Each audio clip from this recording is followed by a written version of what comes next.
2시간 전에 마감한 트레이더가 생생하게 전하는 글로벌 마켓 리뷰 델타원입니다.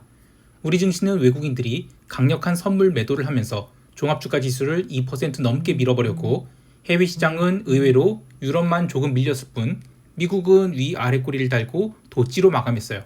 하지만 시장 움직임에 비하면 미국 증시는 변동성이 전혀 죽지 않았다고 봐도 됩니다. 즉 일촉즉발의 상황이 이어지고 있는데요.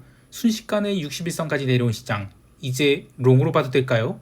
결론만 이야기하자면 아직 롱 볼 때 아니다 라고 생각합니다.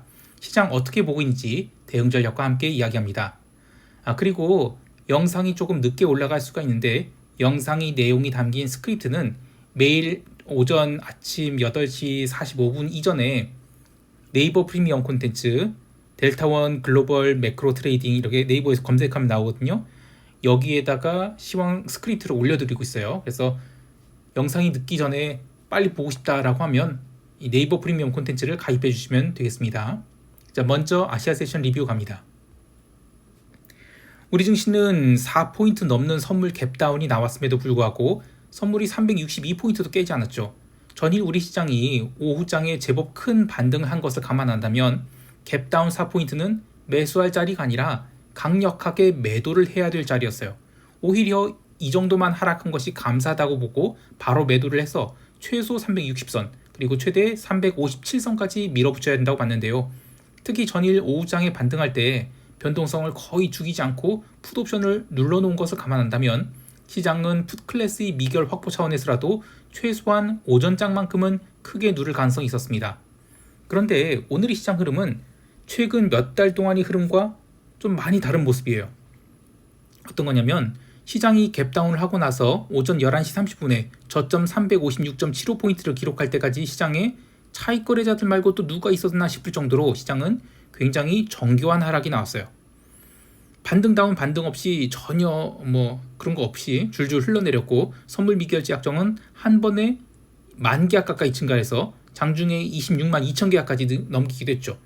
물론 이후 시장이 더 이상 빠지지 않으면서 외국인들이 장마감 50분을 남겨놓고 선물 매도를 일부 걷어내면서 당일 순 미결 증가는 4,800계약 정도에 불과했지만, 그래도 미결제 약정이 텅텅 비어있던 상황에서 순 미결 증가가 있었다는 것은 오늘 의미 있는 숏 포지션이 쌓이기 시작한 첫날이라고 볼 수 있겠습니다. 사실 많은 투자자들이 이제 61선까지 왔으니 롱을 봐야지 라고 생각하신 분들이 있을 것 같아요. 장중에 언더슈팅 나왔다가 V 반등이 나온 등 등락이 심했다면 손절매와 신규 매수가 뒤섞이며 지지선이 형성된다라고 볼 수 있겠지만, 오늘 오전에 시장이 하락하는 모습은 전혀 그런 거 없이 줄창 하락이 나왔죠. 게다가 어제는 주봉 첫 거래일인 월요일이었는데 월요일부터 저렇게 하락을 시키면 나머지 화수 목금의 추세적 반등을 노리기가 어렵습니다. 오히려 주봉은 무조건 음봉이라고 보고 장중 반등이 나올 때마다 매도를 노린 것이 유리한데요. 특히 오늘의 하락은 외국인들이 신규로 선물 매도 베팅을 한 것일 뿐 리테일 투자자들이 손절매가 나오는 이른바 투매는 전혀 나오지 않았죠. 그래서 진정한 하락은 345선까지도 열려있다라고 봐요.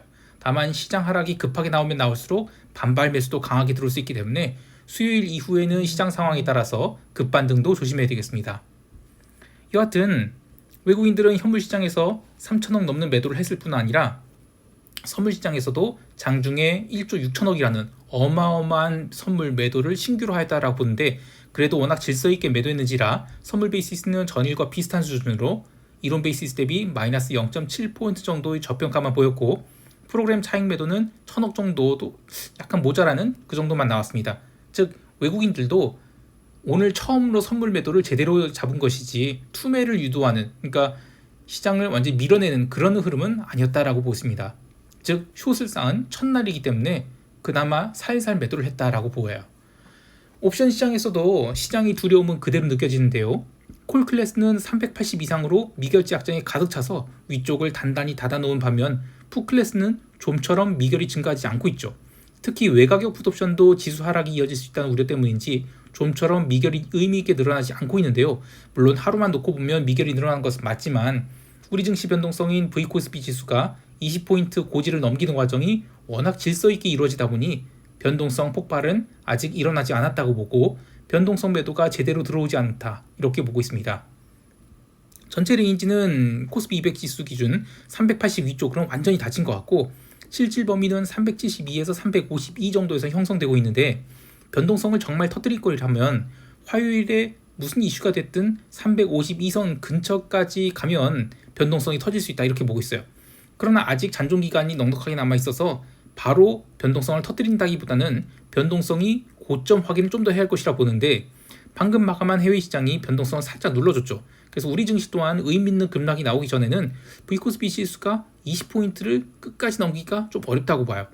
오히려 해외 시장의 변동성이 터져서 20포인트 넘겼을 때가 우리 증시 진정한 바닥이라고 보는데, 그러기까지는 좀 더 시간이 걸리지 않을까라고 생각합니다.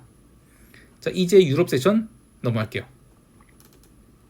유럽 증시는 제대로 된 반등을 하지 못하고 장중 등락을 반복하면서 바닥권에서 도지로 마감했는데요. 유럽 지수 변동성 또한 어제 종가 고가로 변동성이 튀인 것에 대한 부담이 있었는지 지수 반등 시도를 여러 차례 했지만 지수 자체의 반등폭은 얼마 되지 않았고, 또 변동성 또한 윗꼬리를 달긴 했는데 마이너스 0.8%밖에 하락하지 않았어요. 지금 유럽과 미국이나 다 옵션 만기주죠. 그래서 상대적으로 시장이 긴장을 하고 있는 것인지 모르겠는데, 여하튼 지수가 크게 안 밀렸는데도 불구하고 변동성이 거의 죽지 않았다라는 것이 핵심이에요. 유럽 증시 하락은 UBS 그룹을 포함한 금융주의 조정이 메인이었는데, 미국도 지금 금융주가 굉장히 강한 조정을 받고 있죠. 그래서 결국에는 채권 시장의 약세가 금융주에는 직격탄이다, 이런 걸 보여주는 것 같아요. 채권 시장은 오늘도 유럽 세션 시작과 함께 줄줄 흘러내렸는데, 지금 시장의 초점이 전쟁 이슈 이런 거 아니라고 봐요. 금리 상승이 어디까지 이어질 것인가, 이게 좀 핵심인 것 같은데, 오늘 미국 세션에서 미국 2년 국채는 잠시 5% 찍기도 했죠. 이후에 반등을 하긴 했지만 여전히 채권 시장은 약세 심리가 지배하고 있는 것 같아요. 그래서 이거에 해결되기 전에는 시장이 의미 있는 반등을 하기 어렵다라고 봅니다. 트레이더들도 이제는 두 차례 이난 무슨 올해 금리 인상 안 해도 다행이다, 이런 항복이 좀 나타나고 있는데, 그렇다고 해서 진정한 항복은 아직 없는 것 같아요. 투매가 나오기 전까지는 채권 시장이 바닥 안 잡혔다라고 봅니다. 한편 유로존 채권은 미국 국채에 비해서 상대적으로 선방하고 있는데, 수요일 유로존 CPI가 세게 나올 경우 유로존 채권도 강하게 부러질 가능성을 생각하고 있습니다. 대신 유로존 채권이 하락할 때 미국 국채도 같이 부러진다. 그러면 그때는 미국 국채가 단기 매수 기회가 될 것으로 봅니다. 통화시장에서는 오지 달러와 엔화가 많이 빠졌어요. 근데 그보다 더 주목할 것은 그동안의 이 초강세를 보였던 멕시코 페소화가 2% 넘게 급락을 하면서 올해의 YTD 수익률을 모두 되돌려준 것인데, 지금 우리 증시를 포함해서 이머징 전체 매도 압력이 이 정도로 끝나지 않을 것을 암시하는 것 같아요. 달러원 선물이 어제 1,400원 터치했죠. 근데 첫날이라서 1,400원 이하에서 마감한 것으로 보지만 1,400원을 한번 구경시켜준 이상 원화 강세가 나올 때마다 달러 매수 수요가 계속해서 환율을 올려줄 것 같아요. 어쨌든 이번 주는 위험 자산에서 최대한 멀리 떨어져 있는 것이 좋겠습니다. 그리고 이따가 미국 세션에서 부연하겠지만, 오늘 그 뱅크 오브 아메리카 메릴린치가 부실 대출에 대한 상각이 예상치를 상회하면서 마이너스 3.4% 하락이 나왔죠. 작년에 대형 은행들이 연준이 보이지 않는 압력으로 중소형 은행들이 자산을 대량으로 인수했어요. 근데 그런 것들에 대한 흠집이 좀 나기 시작하는 거 아닌가 싶어요. 그래서 채권 시장 안정을 찾기 전에는 시장이 살아나기 어렵다고 봅니다. 상품 시장에서는 골드가 종가상으로 2,400달러 위에서 마감했고, 구리는 이 잠비아의 재무장관이 100일억 달러의 채무 재조정에 합의하면서 급락을 했는데, 잠비아는 아프리카에서 두 번째로 큰 구리 생산국이죠.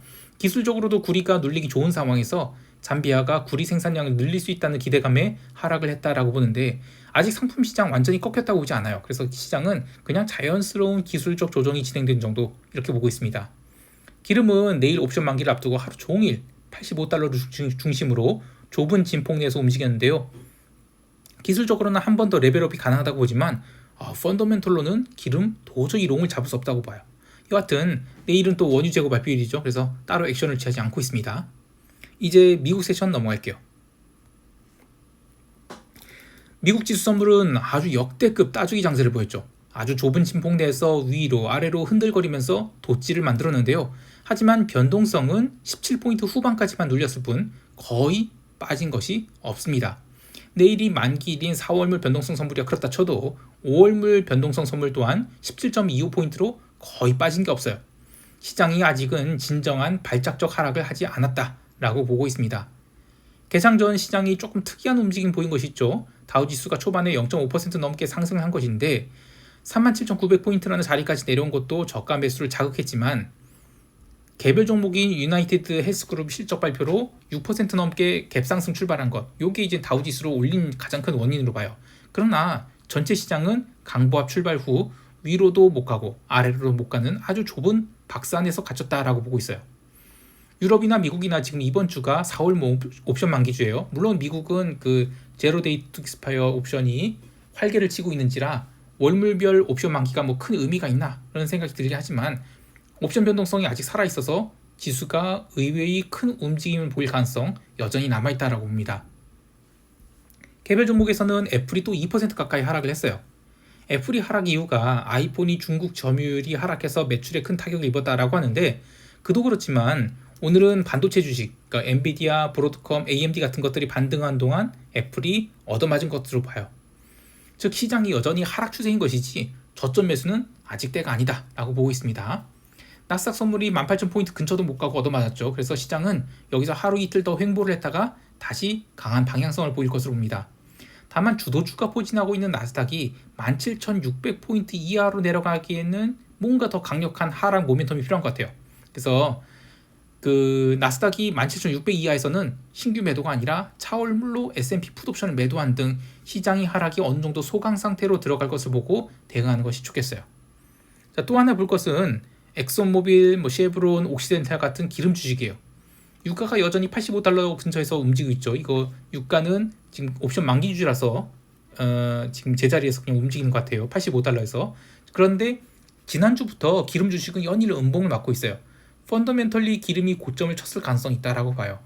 여하튼 옵션 만기가 있으니까 공격적인 포지션 잡는 것 불편하지만 전체 시장이 쉬어간 모드에 들어간 것이다. 그러면 기름 주식이 조정을 기름 가격도 따라가지 않을까 이렇게 보고 있습니다. 시장이 워낙 좁은 구간에서 흔들기만 했을 뿐 전체 시장에서 뭐 의미 있는 움직임 찾아낼 수는 없었어요.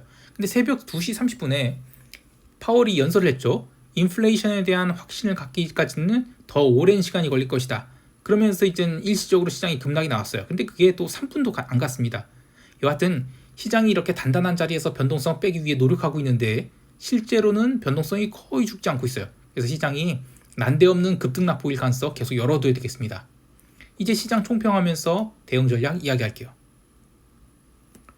전일 미국 증시가 더 이상 빠지지 않았다라고 해서 야간 선물 시장이 359포인트까지 올라왔는데 이것으로 시장이 바닥을 쳤다? 그렇게 보지 않아요. 다만 단기적으로는 반발 매수가 들어올 수 있다라고 보는데 미국이나 유럽은 지난주 우리 증시 흐름과 마찬가지로 지금 옵션 만기주죠. 그래서 위아래를 단단히 묶어두고 방향성을 안 주려고 굉장히 하고 있어요. 근데 우리 증시는 이미 옵션 만기가 끝났단 말이에요. 방향성을 틀어막을 이유가 전혀 없어요. 그래서 지수는 우리 증시는 언더슈팅을 주는 만큼 또 반발 매수도 강하게 들어오겠지만 시가선부터 롱 잡고 막 올라가라 이것은 의미가 없다고 봐요. 그렇다고 해서 뭐 추세가 하락이 계속된다기보다는 하루를 여러 타임프레임으로 난 다음에 그 눌림이 크면 또 반발도 나올 것이다. 이렇게 보고 대응하는 것이 좋겠습니다. 다만 매수는 당일 진입과 당일 청산으로 마무리하는 것이 좋고 아직은 시장이 바닥을 쳤다? 전혀 그렇게 생각하지 않아요. 진정한 바닥은 달러 원이 이 1,400원을 몇 번 넘어갔다가 내려왔다 이래야 될 것 같아요. 그리고 시장에서도 이른바 그 개투매가 한 번 나와줘야죠. 그래서 그 전까지는 바닥 아니다. 이렇게 보고 있습니다. 해외 시장에 대해서는 나스닥 선물을 이 바닥권이라 보인 데서 매도를 4개나 깠어요. 좋은 가격에 싼 건 아니지만 저는 시장이 이미 루비콘 강을 건넜다 이렇게 보고 있거든요. 다만 이제 가격 조정이냐 기간 조정에 대해서는 아직은 확신이 없는 것 같아요. 채권 가격 하락과 함께 러셀 지수가 마이너스 1.2% 가까이 하락을 했는데 시장이 가두리 장세로 전환되자 0.47%까지 러셀이 반등을 했죠. 같은 맥락인 것 같아요. 하지만 은행주가 하락을 이어간 등 고금리 지속에 따른 여파가 하나둘씩 나타나고 있어요. 그러니까 시장이 실적 시즌 후반에 갈수록 변동성을 확대시키며 하락폭을 키워갈 수 있다고 보고요. 레버리지를 잘 조절해서 쇼 포지션을 쌓아가는 것이 좋겠습니다. 아울러 엔화 매수 그리고 오지달러 매수 계속 들고 있습니다. 지금 이 달러 강세는 증시 강약과 달리 오버액션이라고 보는 그렇게 보고 있거든요. 그래서 전환되는 시점이 언제일지 모르겠지만 일단 손절하지 않고 계속 밀어붙일 거예요. 다만 포지션을 추가하는 것은 이번 주가 끝난 뒤에 고민하도록 하겠습니다. 엔화가 지금 150엔, 155엔 코앞에 다가왔죠. 근데 한 번에 155엔 안 깬다고 보고 있어요. 보통 엔화 시장 개입은 아시아 세션 점심 조금 지나서 하거나 유럽 세션 초반, 그리고 뭐 제대로 개입한 날은 유럽 세션부터 미국 세션 점심 때까지 줄창하는 경우가 있죠. 개입이 나오면 강력한 양봉 나오고 나서 시장이 쉴 때까지 빠지지 않고 계속 버텨요. 그리고 1시간 단위로 계속 매수가 들어오는데, 가장 이상적인 것은 일봉상 어쨌든 작게나마 양봉이 하나 나와줘야 돼요.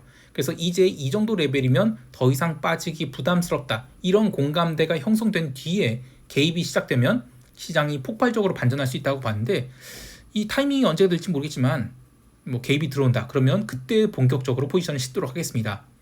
마지막으로 하나 더 이야기하면, 시장을 단기적으로 보지 말고 장기적인 관점에서 보면 올해 글로벌 증시 1분기 YTD 수익률이 굉장히 엄청났어요. 근데 이들 시장이 하나 둘씩 YTD 수익률을 마이너스로 보내고 있어요.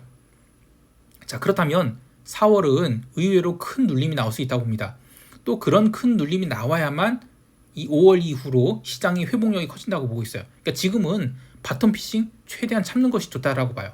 바닥을 다지는 과정이 의외로 길어질 수 있기 때문에 지루하더라도 이 기간을 잘 참아내면서 좋은 가격에서 주식을 담을 수 있었으면 좋겠습니다. 자, 오늘도 성공 투자하시길 바라고요. 이상 델타원이었습니다. 감사합니다.